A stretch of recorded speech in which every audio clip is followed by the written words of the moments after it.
Hello Sudarshan चक्रधारी ब्राह्मण कुलभूषणों को हम मधुबन वासियों की नमस्ते। आज शुक्रवार जनवरी की 5 तारीख है। प्रातः क्लास में शिव बाबा की मुरली सुनते हैं।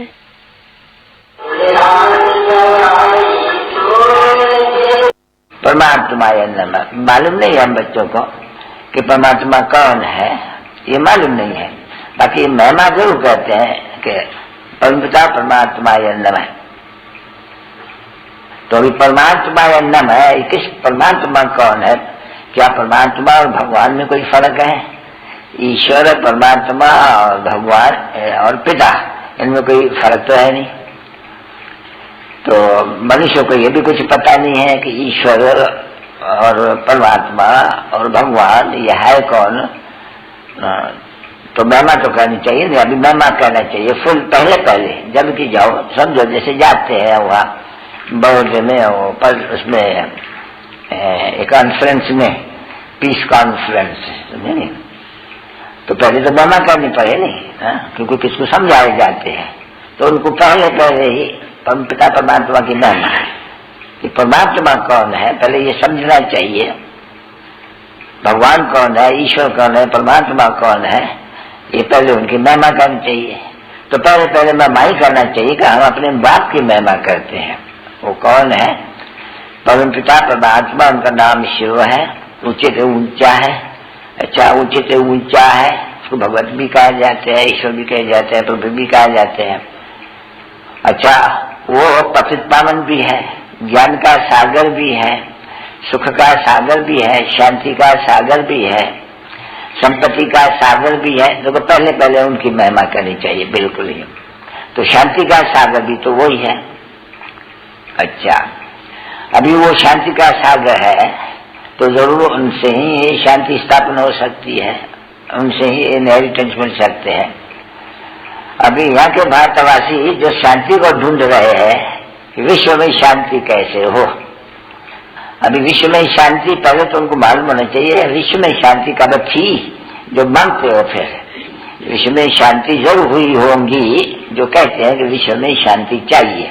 अभी विश्व में शांति कब होनी चाहिए, कब है, सब आपको श्रीमत पर, यानी भगवान का बताया हुआ, जिसकी हमने महिमा की। क्योंकि ज्ञान का सागर तो ज्ञान तो वही समझाएगा, दूसरा तो कोई नहीं समझा सकते हैं, क्योंकि वही ज्ञान का सागर है। बाकी भला ये कौन है? गुरु लोग है, भक्ति के सागर है, शास्त्रों के सागर, कर्मकांड के सागर। और ये तो कोई कर्मकांड नहीं है, नहीं, ये तो ज्ञान है। वो भक्ति में कर्मकांड अनेक प्रकार का है, ज्ञान में तो एक ही ज्ञान समझाते जिससे सदगति होती है। तो जब एक ज्ञान सागर से सदगति, तो फिर अज्ञान से दुर्गति। क्या चीज है? अज्ञान है भक्ति। तो हम पहले भगवान की महिमा करते हैं, जो हमको सिखला रहे हैं ब्रह्मा द्वारा।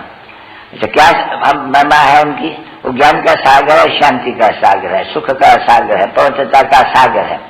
क्यों कि ये तो जरूर समझना चाहिए कि ये जब भारत नया था, यानी सतयुग था, आदि सनातन देवी देवता धर्म था, क्योंकि बात है हेवनली गॉड फादर, यानी स्वर्ग की स्थापना करने वाला। ये तो बिल्कुल ही कॉमन बात है समझने की।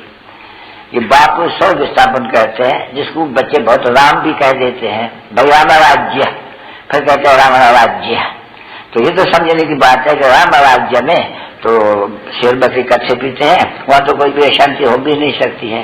अगर अशांति है तो राम राज्य में है। तो जरूर ये समझना चाहिए कि राम राज्य है तो सभी आसुरी संपदा हो गई, और वो दैवी संपदा हो गई।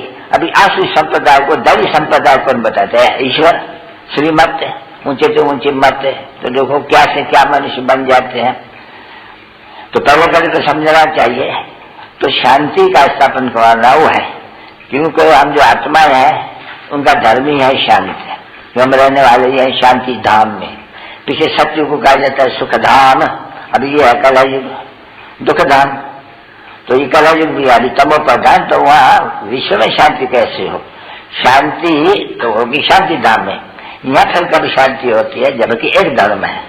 तो जब एक धर्म था यहाँ सनातन देवी देवता धर्म, तब विचार करो तो वो तो शांति होगी, क्योंकि वो तो बाप जो शांति का सागर है, पवित्रता का सागर है, वो स्थापन करते हैं। तो सतयुग में पवित्रता भी है, शांति भी है, सुख भी है, और एक ही राज है। तो एक ही आवाज है ना, ताली तो बजती नहीं दूसरे ताल की, तो वहां तो शांति शांत है, उसके लिए तो उनको स्वर्ग कहा जाता है, हेवन कहा जाते हैं।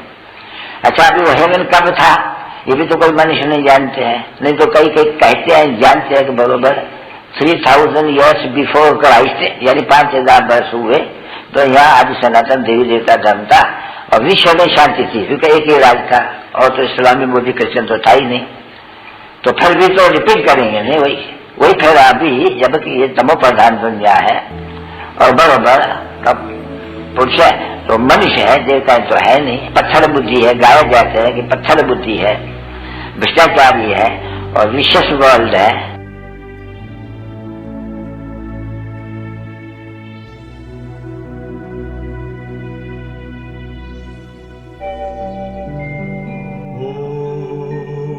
शांति शांति ओम शांति शांति। अंतर मन में ज्योति जगा लो, होगा दूर अंधेरा।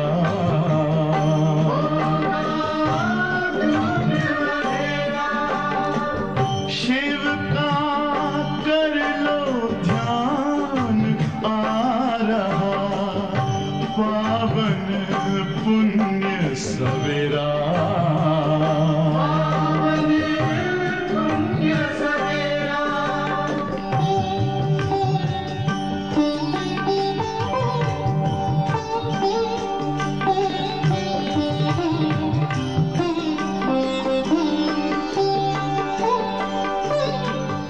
तुम हो कौन, कहाँ से आए, अपने आप को जानो। राजयोग के द्वारा अपना परम पिता पहचानो। इसी राजपथ पर चलकर तुम पालो अपना बसेरा।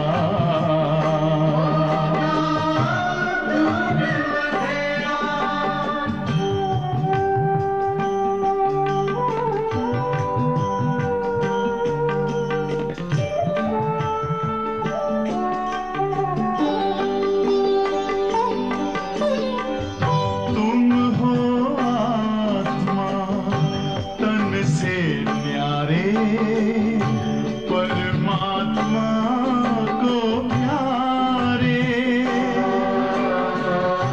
दिव्य गुणों को धारण करके योगी बनो दुलारे। ज्योति बिंदु ही तोड़ेगा ये माया मोह का घेरा।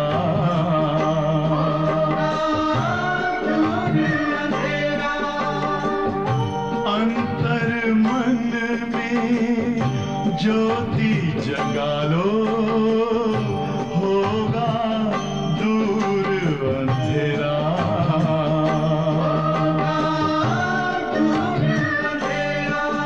ओम शांति ओम शांति ओम शांति।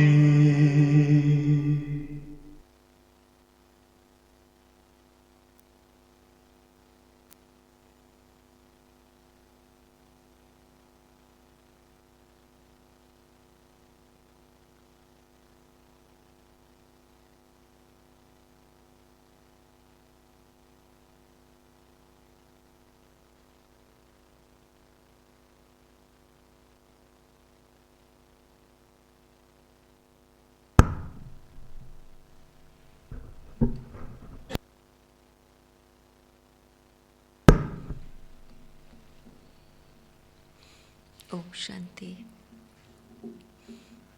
आज बाबा की 4 तारीख की साकार मुरली है। बहुत श्रेष्ठ बाबा ने आज स्वमान की स्मृति दिलाई है। बाबा ने कहा कि तुम लकी सितारे हो, और लकी सितारों के साथ बाबा ने कहा कि तुम्हारे सन्मुख कौन है। बाबा ने कहा ज्ञान सूर्य स्वयं तुम्हारे सन्मुख पढ़ाते हैं। तो इस इतना श्रेष्ठ स्वमान और ये नशा अगर पूरा दिन बना रहे कि मेरे सन्मुख कौन है और मैं कौन हूँ, तो ये स्मृति लकी इसलिए बाबा ने कहा है क्योंकि हमारा जो संगठन है वो पवित्र आत्माओं का संगठन है, जिसको बाबा ने कहा कि तुम्हारी हंस मंडली है। संसार में लोगों को इतना अच्छा पवित्र संगठन मिलना, वातावरण मिलना, ये भाग्य की बात होती है। तो बाबा ने आज बहुत सुंदर उन विशेष स्मृति और प्राप्तियों को लेकर के पूरी मुरली बाबा ने चलाई है।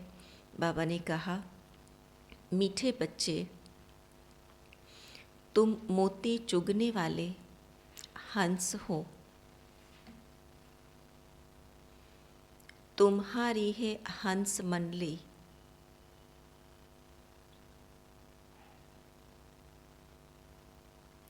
तुम लकी सितारे हो, क्योंकि स्वयं ज्ञान सूर्य बाप, स्वयं ज्ञान सूर्य बाप तुम्हें सम्मुख पढ़ा रहे हैं।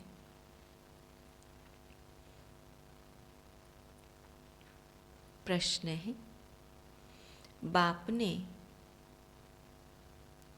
सभी बच्चों को कौन सी रोशनी दी है जिससे पुरुषार्थ तीव्र हो गया? बाप ने सभी बच्चों को कौन सी रोशनी दी है जिससे पुरुषार्थ तीव्र हो गया?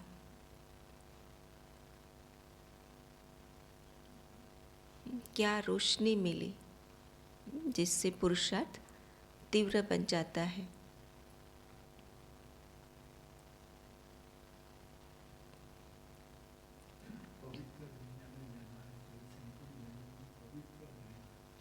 पवित्र दुनिया में जाना है तो इस अंतिम जन्म में पवित्र रहना है। बाबा ने कहा कि बाप ने रोशनी दी। बच्चे, अब इस ड्रामा की अंत है। तुम्हें नई दुनिया में चलना है। ऐसे नहीं, जो मिलना होगा वह मिलेगा।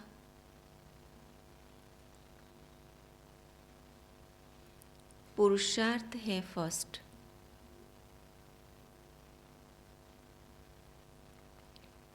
पवित्र बनकर औरों को पवित्र बनाना, पवित्र बनकर औरों को पवित्र बनाना, यह बहुत बड़ी सेवा है। यह रोशनी आती ही तुम बच्चों का पुरुषार्थ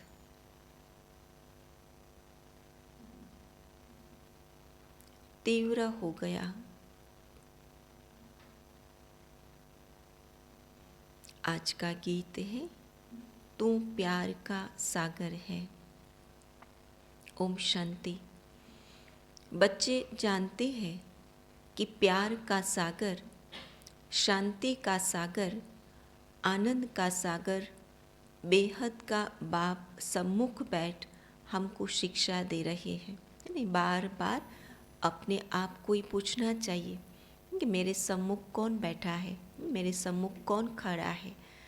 जब कर्म करते हैं तो समझो कि सन्मुख ज्ञान सूर्य मेरे सामने है जो मुझे निरंतर रोशनी दे रहा है। कितने लकी सितारे हैं जिनको सम्मुख ज्ञान सूर्य बाप पढ़ा रहे हैं। अब जो बगुला मंडली थी वह हंस मंडली बन गई है। पहले क्या थे? बगुला मंडली थे, एक दूसरों की कमजोरियों को देखना, एक दूसरों के अवगुणों को धारण करना, बुद्धि में विकारी, बाबा कहते ये सब किचड़ा धारण करना, वो है बगुला मंडली। और उसमें से अभी क्या हो गई? हंस मंडली। लोग तो वही है, लेकिन दृष्टि हमारी इतनी शुद्ध बन गई कि हर एक आत्मा को देखना, उनकी विशेषता को देखना, उनमें से गुणों को ग्रहण करना, ज्ञान ग्रहण करने वाली बाबा कहते हंस मंडली। मोती चुगने लग गई है। ये भाई बहन सब है हंस। इनको हंस मंडली भी कहा जाता है। कल्प पहले वाले ही इस समय, इस जन्म में एक दो को पहचानते हैं। कौन पहचानते? जो कल पहले वाली ब्राह्मण आत्मा है। रूहानी पारलौकिक माँ बाप और भाई बहन आपस में एक दो को पहचानते हैं। याद है कि 5000 वर्ष पहले भी हम आपस में इसी नाम रूप में मिले थे। बाबा पूछते हैं कि आत्मा को स्मृति आती है कि 5000 वर्ष पहले भी हम भाई बहनें इसी नाम रूप में आपस में मिले थे। यह तुम अभी कह सकते हो, फिर कभी भी कोई जन्म में ऐसे कह नहीं सकेंगे। जो भी ब्रह्मा कुमार कुमारियाँ बनते हैं वही एक दो को पहचानेंगे। तो बाबा आप भी वही हो, हम आपके बच्चे भी वही है। कल पहले की वही स्मृति इमर्ज हो जाती है। जो कल पहले मिले थे, तो जब इस जन्म में मिलते हैं तो ये पहली बार मिलते हैं ऐसा महसूस नहीं होता, लेकिन अनेकों बार मिले हैं तो ये पूरी पहचान पुरानी लगती है। हम भाई बहन फिर से अपने बाप से वर्षा लेते हैं। अभी बाप और बच्चे सम्मुख बैठे हैं, फिर यह नाम रूप आदि सब बदल जाएगा। तो सतयुग में लक्ष्मी नारायण ऐसे थोड़ी कहेंगे कि हम वही कल पहले वाले लक्ष्मी नारायण हैं। वह प्रजा थोड़ी कहेगी कि यह वही कल पहले वाले लक्ष्मी नारायण हैं। सतयुग में ये कल पहले की स्मृति नहीं होगी। ये कल्प की स्मृति तो केवल संगम पर ही रहती है। नहीं, यह सिर्फ इस समय तुम बच्चे ही जानते हो। इस समय तुम बहुत कुछ जानते हो जो दुनिया वाले कुछ नहीं जानते, और हम ब्राह्मण आत्माएं बहुत कुछ जानते हैं। और इसीलिए बाबा कहते तुम हर समय सुख में रह सकते हो। पहले तो तुम कुछ नहीं जानते थे। मैं ही कल्प के संगम युगे आकर अपनी पहचान देता हूँ। यह सिर्फ बेहद का बाप ही कह सकती है। नई दुनिया की स्थापना तो पुरानी दुनिया का विनाश भी जरूर होना चाहिए। यह है दोनों का संगम युग। यह बहुत कल्याणकारी युग है। कैसा युग है ये? ये बहुत कल्याणकारी युग में है ना, हर समय हर सेकंड कुछ भी ब्राह्मण आत्मा का अकल्याण हो ही नहीं सकता है ना। उसमें हर कर्म के पीछे अगर हम आत्मिक स्मृति में, बाबा की स्मृति में कर्म करते, क्योंकि पूरा संगम युग कल्याणकारी युग है। इसलिए बाबा कहते हैं कि सतयुग को व कलयुग को कल्याणकारी नहीं कहेंगे। तुम्हारा यह अभी का जीवन अमूल्य गाया हुआ है। इसी जीवन में कौड़ी से हीरे जैसा बनना है। तुम बच्चे सच्चे सच्चे खुदाई खिदमतगार हो। सही अर्थ में, सही स्वरूप में हम सेवा करते किसकी? खुदाई खिदमतगार बन के ईश्वर का पैगाम देते हैं। हम भगवान का पैगाम देते हैं और उन आत्माओं को हम पतित से पावन बनाने की सेवा करते हैं। तो ईश्वरीय सेल्वेशन आर्मी हो। डूबे हुए बेड़े को हम बाहर निकालते हैं, उसको सेल्वेज करते हैं। ईश्वर आकर माया से तुमको लिबरेट करते हैं। तुम जानते हो कि हमको इन पर्टिकुलर और दुनिया को इन जनरल माया की जंजीरों से छुड़ाते हैं। यह भी ड्रामा में नूंद है। अब बड़ाई किसकी देवे? किसकी बड़ाई? जिसकी एक्टिंग अच्छी होती है उनका ही नाम होता है। तो बड़ाई भी परमपिता परमात्मा को ही दी जाती है।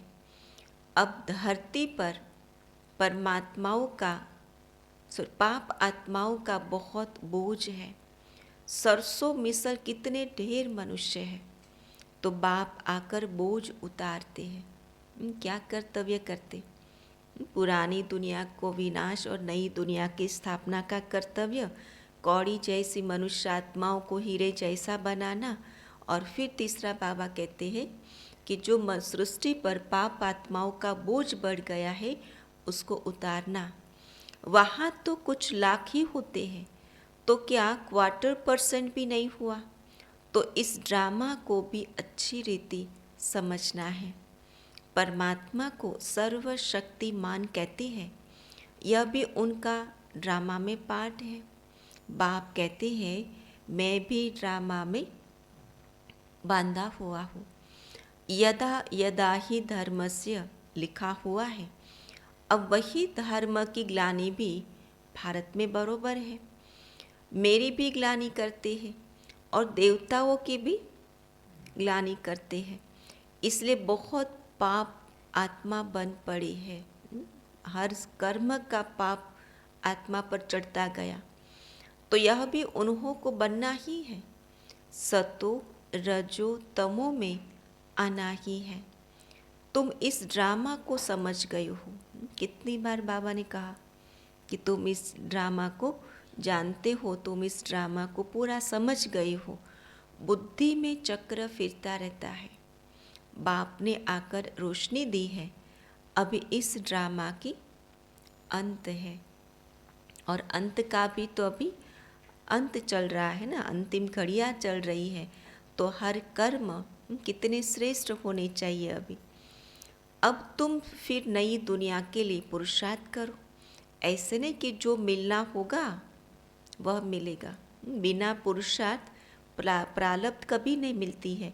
तो बाबा कहते कि ड्रामा पर बैठे रहना वो तो एक अज्ञान हो गया फिर, है ना। तो बाबा कहते कि ड्रामा का ज्ञान समझ करके फिर पुरुषार्थ में लग जाना चाहिए। नहीं, पुरुषार्थ फर्स्ट। सारी ताकत पवित्रता में है। पवित्रता की बलिहारी है। देवताई पवित्र है, तब अपवित्र मनुष्य उन्हों के आगे जाकर माथा झुकाते हैं। शीश किस लिए झुकता है? पवित्रता के खातिर शीश झुकता है। सन्यासियों को भी माथा टेकते हैं। मरने के बाद उन्हों का यादगार बनाया जाता है, क्योंकि पवित्र बने हैं। कोई कोई जिस्मानी काम भी बहुत करते हैं। हॉस्पिटल खोलते हैं व कॉलेज बनाते हैं, तो उन्हों का भी नाम निकलता है। सबसे बड़ा नाम उनका है जो सबको पवित्र बनाते हैं और जो उनके मददगार बनते हैं।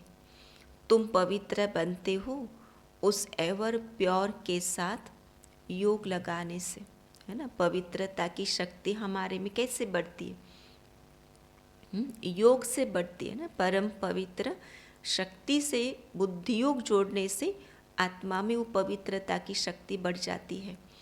तो जितना तुम योग लगाते जाएंगे उतना तुम पवित्र बनते जाएंगे। फिर अंतमति सोगति, बाप के पास चले जाएंगे। वो लोग यात्रा पर जाते हैं तो ऐसे नहीं समझते हैं कि बाप के पास जाना है ना। जब जिस्मानी यात्रा करते हैं तो ये बुद्धि में नहीं होता है कि हम बाप के पास जाते हैं। और हम जब यात्रा करते हैं तो हमारी यात्रा कोई जिस्मानी यात्रा नहीं है, रूहानी यात्रा है। तो रूह यात्रा पर रहते तो रूह को अपने पिता भी याद रहता, तो अपना घर भी याद रहता है, फिर भी पवित्र रहते हैं। उनको तो कोई स्मृति नहीं, न पिता की स्मृति है न परमधाम घर की स्मृति है। फिर भी जब जिस्मानी यात्रा करते हैं तो उतना समय वो पवित्र ज़रूर रहते। क्योंकि नियम है कि यात्रा तब भी सफल होती है जब पवित्र रहे। तो बाबा कहते कि ये रूहानी यात्रा में भी ये नियम है कि वो ही यात्रा कर सकता जो संपूर्ण पवित्र हो। यहाँ तो बाप सभी को पवित्र बनाते हैं। ड्रामा को भी समझना कितना सहज है। बहुत पॉइंट्स समझाते रहते हैं, फिर कहते हैं ज्ञान की गुह्यते गुह्य बहुत सारी पॉइंट्स समझाते हैं, राज स्पष्ट कर देते हैं। और वो राज स्पष्ट होने के बाद फिर बाबा कहते हैं बाप और वर्षे को याद करो। जब राज बुद्धि में स्पष्ट हो जाता है तो मन शांत हो जाता है, संतुष्टता आता है। तो फिर बाबा कहते अभी एक काम करना है, उसके बाद फिर बाप को याद करना और वर्षे को याद करना। मरने समय सब भगवान की याद दिलाते हैं, पूरा जीवन याद नहीं करते, लेकिन अंतिम समय जब जाने का होता है तब हर कोई उसको मेहनत कराते कि भाई ये अंतिम समय में वो उनके मुख से राम का नाम निकले। तो कितना मेहनत करते कि भाई राम बोलो, है ना, राम बोलो। अगर बोला भी नहीं जाता है ना तो भी बुलाते हैं। तो बाबा कहते हैं अच्छा भगवान क्या करेगा। फिर कोई शरीर छोड़ते हैं तो कहते हैं स्वर्गवासी हुआ, कि गंगा का तट हो और मुख में राम का नाम हो तो आत्मा की सद्गति हो जाए। गोया परमात्मा की गोद में शरीर छोड़ने से वैकुंठ में चले जाएंगे। वो लोग बाप को जानते नहीं। यह भी किसी की बुद्धि में नहीं है कि हम बाप को याद करने से वैकुंठ में पहुंच जाएंगे। वह सिर्फ कहते परमात्मा को याद करो। अंग्रेजी में गॉड फादर कहते हैं, यहाँ तुम कहते हो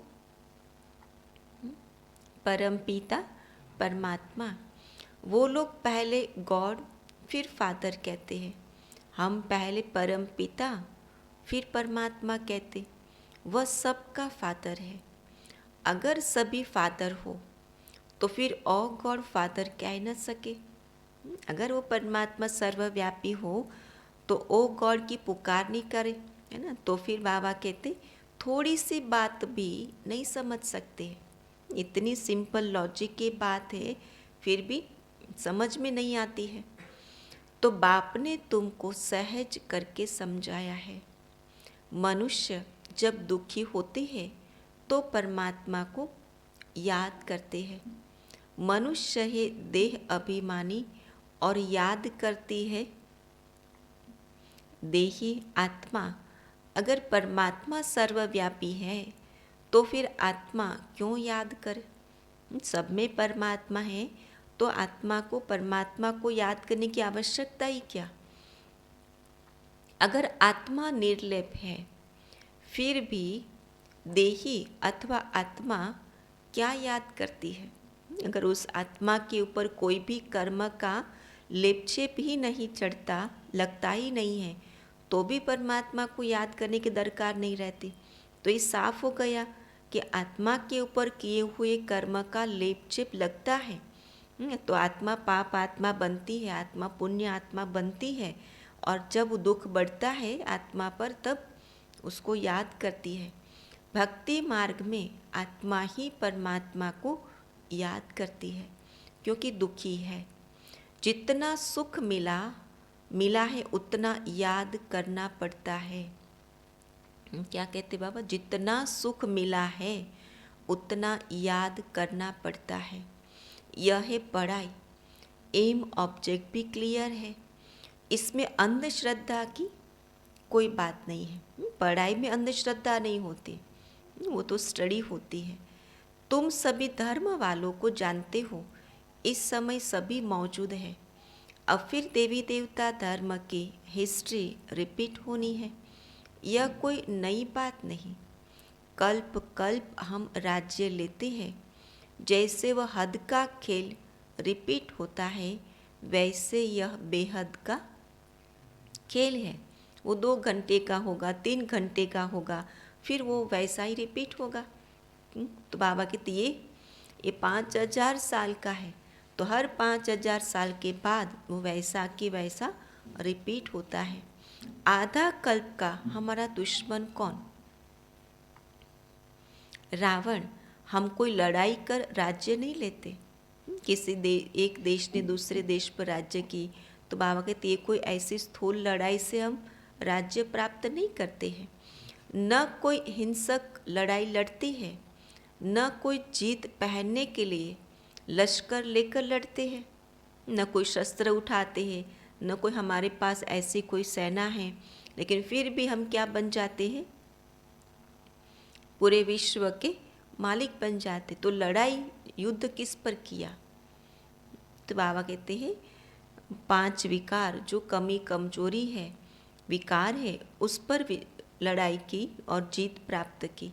यह हार जीत का खेल है, परंतु हार भी सूक्ष्म तो जीत भी सूक्ष्म। माया से हारी हार है, माया से जीते जीत है। मनुष्यों ने माया के बदले मन अक्षर डाल दिया है तो उल्टा हो गया है। यह ड्रामा में खेल भी पहले ही बना हुआ है। बाप खुद बैठ परिचय देते हैं रचयिता को, और कोई मनुष्य जानते ही नहीं तो परिचय कैसे दे सकते? रचयिता है एक बाप, बाकी हम हैं रचना। तो जरूर हमको राज्य भाग्य मिलना चाहिए। मनुष्य तो कह देते परमात्मा सर्वव्यापी है, तो सब रचता हो गई, रचना को उड़ा दिया है। कितने पत्थर बुद्धि दुखी हो गए हैं, सिर्फ अपनी महिमा करते हैं कि हम वैष्णव हैं, गोया हम आधा देवता है। समझते देवताए वैष्णव थे। वास्तव में वेजिटेरियन का मुख्य अर्थ है अहिंसा परमो धर्म। कहते ना हम वेजिटेरियन हैं, तो बाबा उसका आज कितना अच्छा अर्थ समझाते कि सच्चे वेजिटेरियन कौन, सच्चे वैष्णव कौन। तो बाबा कहते जो अहिंसा परमो धर्म है, जो किसी भी प्रकार की हिंसा करना उसके कार्य में ही नहीं है, उसके सोच में भी न सोच से भी हिंसा करते, न वाणी से करते, न स्थूल करते, न कोई विकार में जाते। देवताओं को पक्के वैष्णव कहा जाता है। ऐसे तो अपने को वैष्णव कहलाने वाले बहुत हैं, परंतु लक्ष्मी नारायण के राज्य में वैष्णव संप्रदाय पवित्र भी थे। अब उस वैष्णव संप्रदाय का राज्य कहाँ है? अब तुम ब्राह्मण बने हो, तुम ब्रह्मा कुमार कुमारियाँ हो, तो जरूर ब्रह्मा भी होगा, तब तो नाम रखा हुआ है शिववंशी प्रजापिता ब्रह्मा की औलाद। गाया भी जाता है कि शिव बाबा आया था, उसने ब्राह्मण संप्रदाय रची, जो ब्राह्मण फिर देवता बने। अब तुम शूद्र से ब्राह्मण बने हो, तब ब्रह्मा कुमार कुमारी कहलाते हो। विराट रूप के चित्र पर भी समझाना अच्छा है। विष्णु का ही विराट रूप दिखाया है। विष्णु और उसकी राजधानी संतान ही विराट चक्र में आते हैं। यह सब बाबा के विचार चलते हैं। किसके? ब्रह्मा बाबा के सारे ये विचार सागर मंथन चलता है। तो बाबा कहते तुम भी विचार सागर मंथन की प्रैक्टिस करेंगे तो रात्रि को नींद नहीं आएगी। ये रात्रि को माना अमृत वेले, दुनिया के हिसाब से तो रात्रि हो जाती है ना, तो जब अमृत वेले उठते हैं तो नींद का नशा रहता है ना। तो बाबा कहते अगर नींद को जितना है तो क्या करो, विचार सागर मंथन करो, बुद्धि को एक्टिव कर दो, है ना, उनको कोई ना कोई काम दे दो। यही चिंतन चलता रहेगा। सुबह को उठ धंधे आदि में लग जाएंगे। कहते सुबह का साईं, तुम भी किसी को बैठ समझाएंगे तो कहेंगे ओहो, यह तो हमको मनुष्य से देवता, बेगर से प्रिंस बनाने आई है। पहले अलौकिक सेवा करनी चाहिए। क्या करनी चाहिए?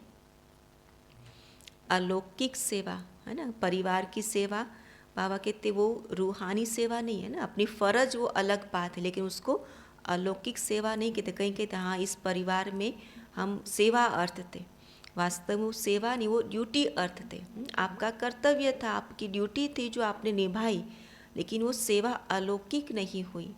आत्म उन्नति अर्थ, आत्मा को बाबा कहते स्थूल सर्विस बाद में शौक चाहिए।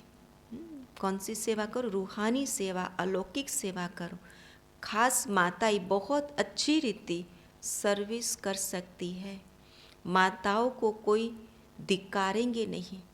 सब्जी वाले, अनाज वाले, नौकर आदि सबको समझाना है। बाबा कहते हर कोई भी आत्मा रह नहीं जानी चाहिए इस बाबा की संदेश बिना। कोई रह न जाए जो उलहना देवे। सर्विस में दिल की सच्चाई चाहिए। क्या हो? सच्चे दिल से सेवा करो तो बाबा कहते बाप से पूरा योग चाहिए, तब धारणा हो सके।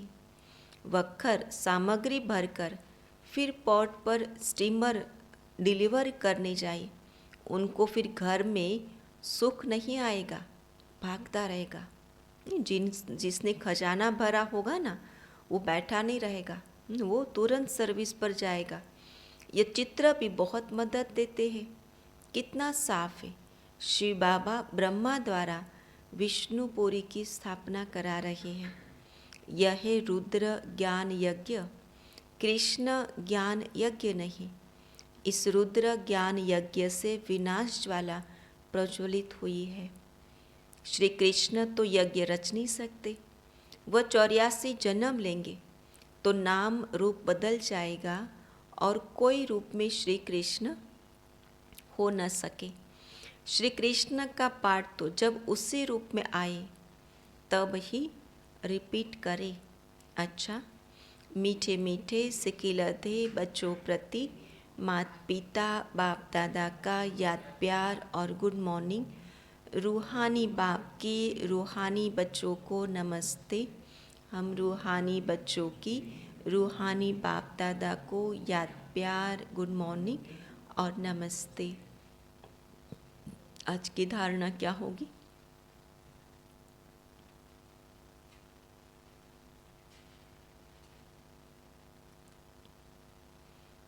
आज कोई पॉइंट नहीं है धारण करने वाली।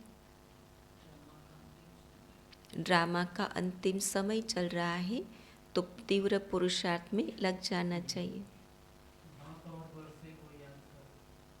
और वर्षे को याद करो। जो बाबा ने सारी गुह्य पॉइंट्स बता दी, तो फिर बाबा कहते कि अभी बुद्धि में स्पष्ट हो गया है, तो अभी पुरुषार्थ में बाप और वर्षे की याद में लग जाओ। पवित्र बनकर औरों को पवित्र बनाना है। पहले पॉइंट है सच्चे सच्चे खुदाई खिदमतगार। सच्चे सच्चे खुदाई खिदमतगार अथवा ईश्वरीय सेलिब्रेशन आर्मी बन। सबको माया से लिबरेट करना है।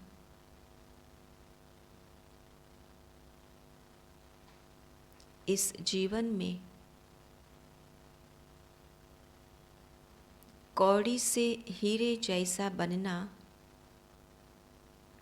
इस जीवन में कौड़ी से हीरे जैसा बनना और बनाना है।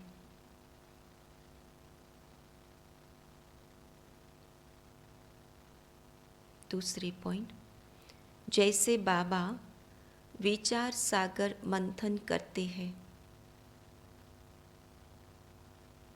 ऐसे ज्ञान का विचार सागर मंथन करना है।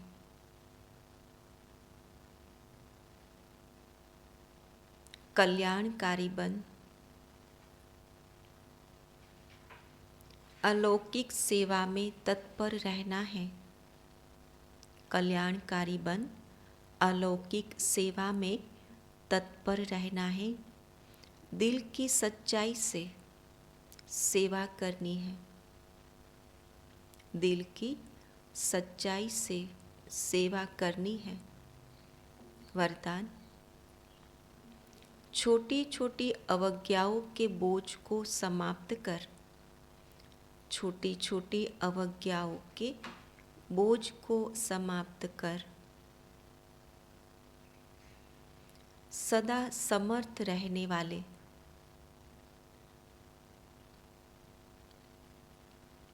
श्रेष्ठ चरित्रवान भव।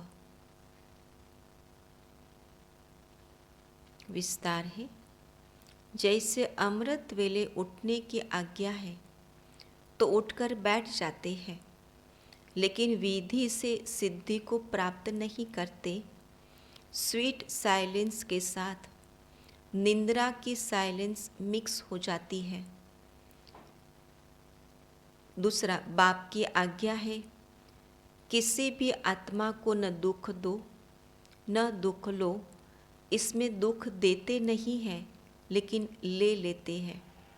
और तीसरी है, क्रोध नहीं करते लेकिन रोब में आ जाते हैं। ऐसी छोटी छोटी अवज्ञाएं मन को भारी कर देती है। अब इन्हें समाप्त कर आज्ञाकारी चरित्र का चित्र बनाओ, तब कहेंगे सदा समर्थ चरित्रवान आत्मा। स्लोगन है, सम्मान मांगने के बजाय, सम्मान मांगने के बजाय सबको सम्मान दो।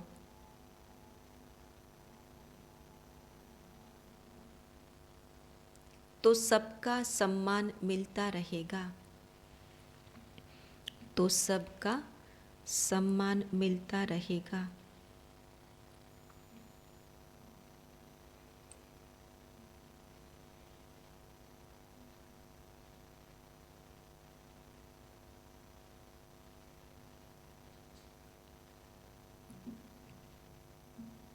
बाकी तो आज का स्वमान रहेगा। मैं संपूर्ण निरअहंकारी आत्मा हूँ। मैं संपूर्ण निरअहंकारी आत्मा हूँ। और चिंतन का पॉइंट रहेगा, निरअहंकारी बनने में सूक्ष्म बाधाएं क्या क्या है। निरअहंकारी बनने में सूक्ष्म बाधाएं क्या क्या है। निरअहंकारी आत्मा की निशानियां क्या होगी।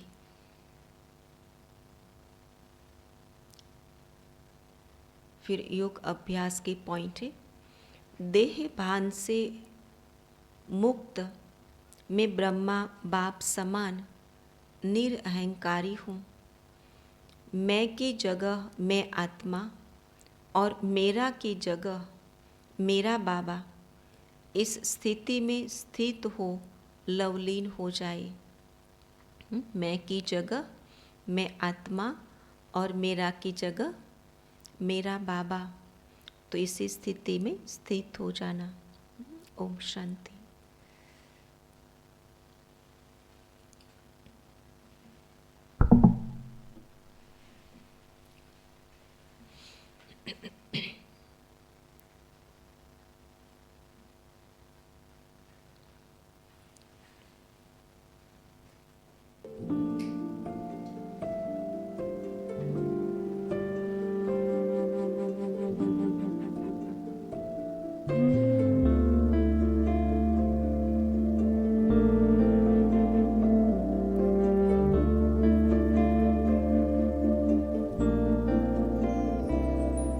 आवाज से परे मधुर साज से भरे अंदाज में बुलाए बाबा पुकार के बच्चिया।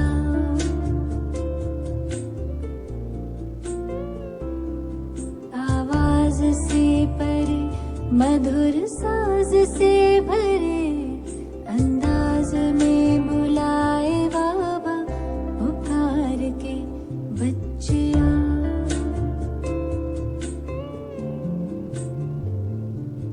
सितारों से दूर सितारों का जहां रहता परम सितारा बेहद सुकून वहां। सितारों से दूर